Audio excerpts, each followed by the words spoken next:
Dear students, let us begin the third part of the lesson, in which you will learn about the application and conclusions for pair t-test. So far you have learned the pair t-test writing hypothesis and how to compute the test statistics and what is the theoretical sampling distribution behind the pair t-test statistic. Now let us apply all the theoretical concept whatever we have learned through an example. Consider the data of case scenario 1, where the researcher wanted to establish the effectiveness of the drug.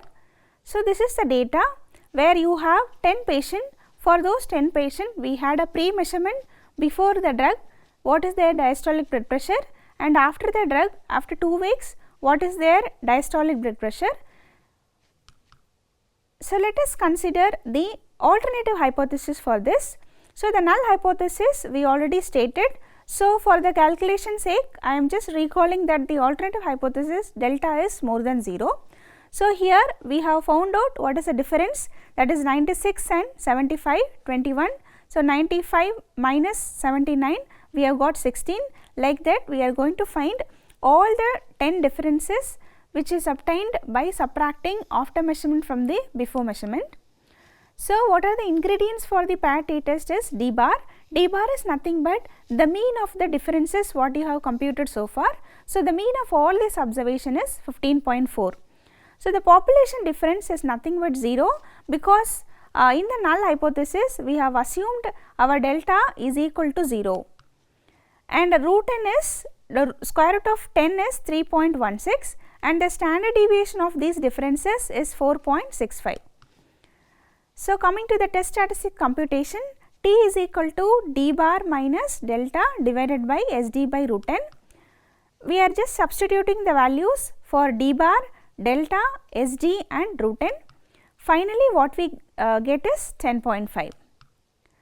So, here we have obtained the calculated value. Now, we move to find out what is the critical value, so that we can able to take a decision about whether to reject the null hypothesis or accept the null hypothesis. So, this is a t table where you have the degrees of freedom for us for that particular problem is 9, because the total number of observation we have measured is 10. So, there are 10 pair of sample we have 10 pair of observation we have. So, 10 minus 1 is 9. So, 9 is our degrees of freedom, and then we are going to have a one-sided alternative hypothesis, that is we have more than 0. So, it is our alpha remains 0.05. Suppose it is not equal to 0, we would have taken the next level of significance, because 0.05 divided by 2. Since we are dealing with a one-sided null hypothesis, one-sided alternative hypothesis, we have our t critical value is 1.83 for 9 degrees of freedom and the level of significance 0.05. So, how we can make a statistical decision? So, recall that this is our right-tailed hypothesis. So, we have stated that we are going to reject our null hypothesis if our observed t is more than the t critical value. So, here our t calculated value is 10.5 and our t tabulated value is 1.833, and since this is more than the t critical value, we reject our null hypothesis at 5% level of significance. So, how to conclude this statistical decision? According to our case scenario, we are going to conclude that the new hypertensive drug is effective in lowering the mean diastolic blood pressure. Let us compute the test statistic for the second case scenario. So, this is the data where we have measurements from 10 subjects. So, the second column is nothing but the balancing time of the person with the leg with the ACL tear, and this is the balancing time of the leg without ACL tear. So, we are going to find out the difference between these two measurements, what is given in the third column di. So, let us go back to the alternative hypothesis what you have stated. So, this is delta is less than 0, and the measurements what we are going to input for the t statistic is d bar, which is minus 2.01, which is the mean of these differences given in the dA column, and delta under null hypothesis delta is equal to 0, and the square root of n is 3.16. The standard deviation of this difference is 1.166. So, when we substitute all this equation, when we substitute all the values in the t statistic, we get minus 5.45. Now, for this alternative hypothesis, we have to find a critical value from this table. So, we have for degrees of freedom 9 and 0.05, we have 1.833. So, this is the critical value. So, since this is a left tailed value, what we are going to do is, we are going to multiply a minus with this, because I already told you there is one single table for t where your right tailed critical region is given. So, we can use it for both left tailed and right tailed test by simply multiplying a minus for a left tailed test.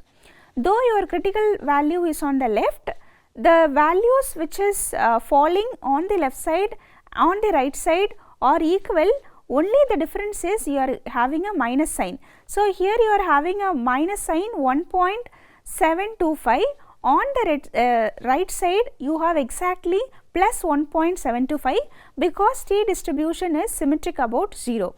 So, we can make use of the same table for a left tailed test. Only what we have to do is, we have to multiply with a minus sign.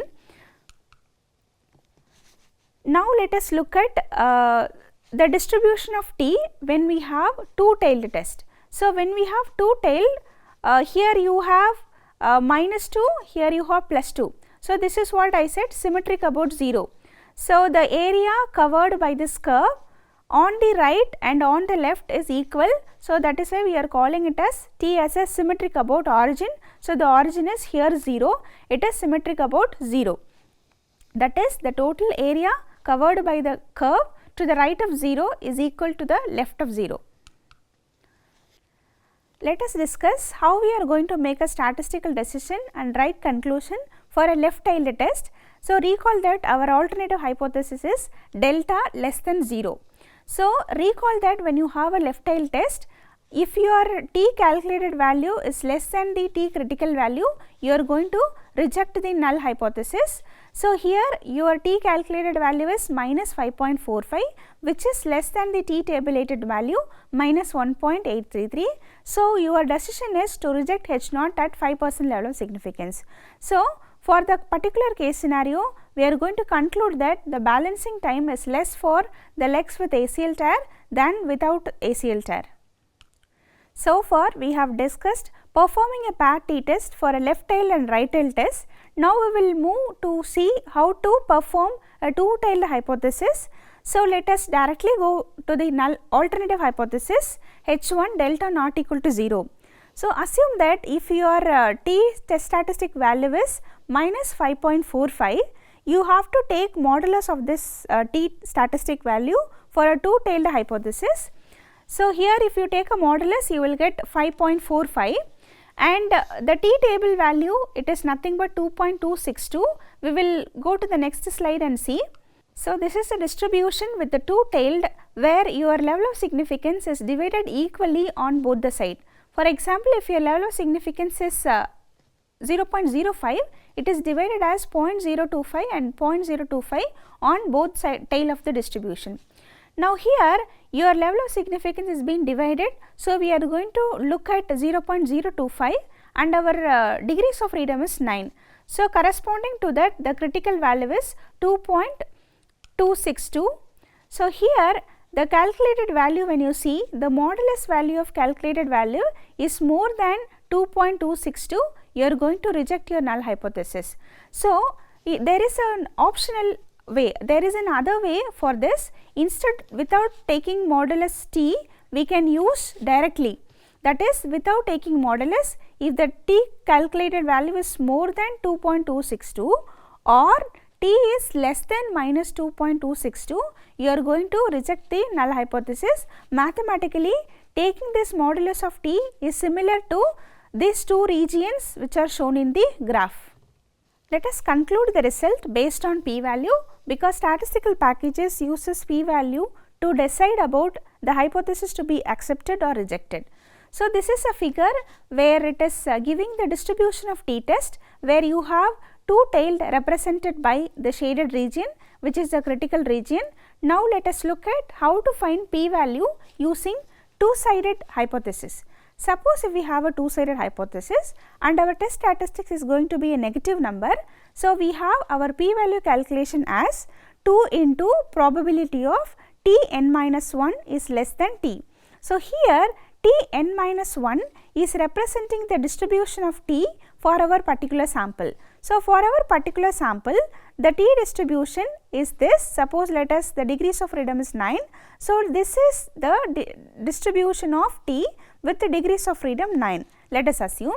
So t n minus 1 is less than t, where this t is nothing but our calculated value, whatever we have observed. So what we are going to find is, we are going to find the probability that any t value which is lying less than this observed value. Suppose if the t observed is 2, so minus 2 is here.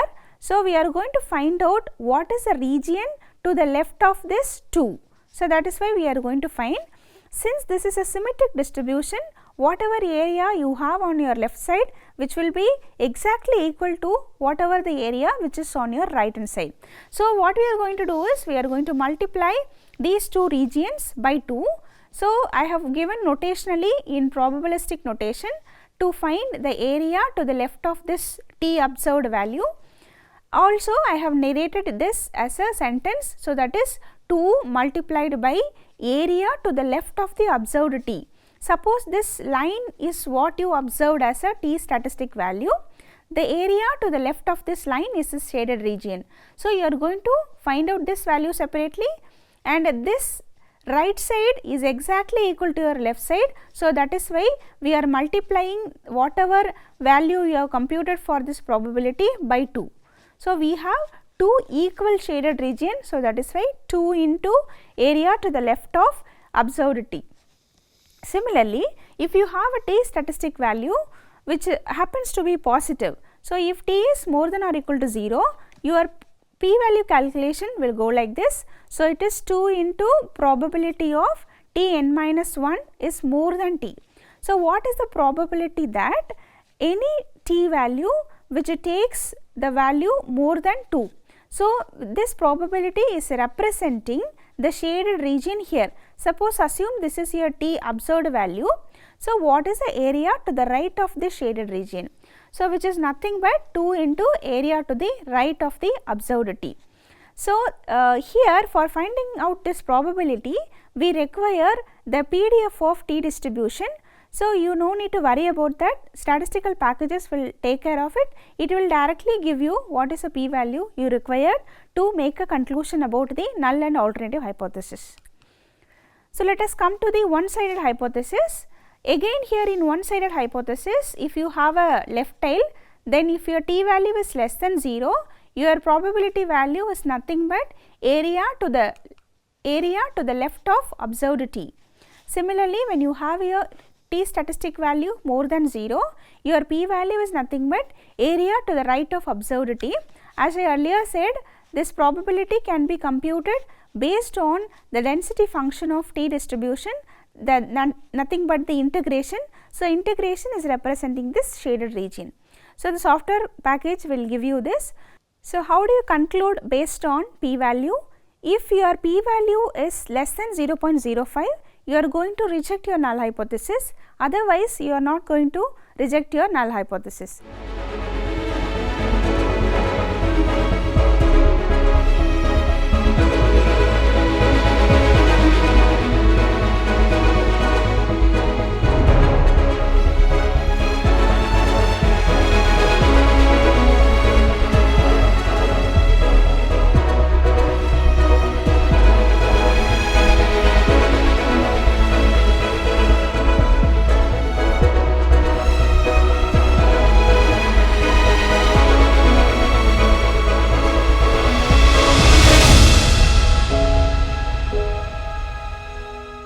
Overall, in this lesson, we have discussed what is paired t-test, different situations where paired t-test is appropriate, such as before-after study, one-to-one study, measurement from twin study, sibling studies, etc.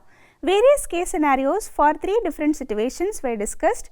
The assumptions involved in performing paired t-test, framing the hypothesis for left-tailed, right-tailed and two-tailed test have been discussed. We have also discussed the form of test statistic and the sampling distribution of t statistic.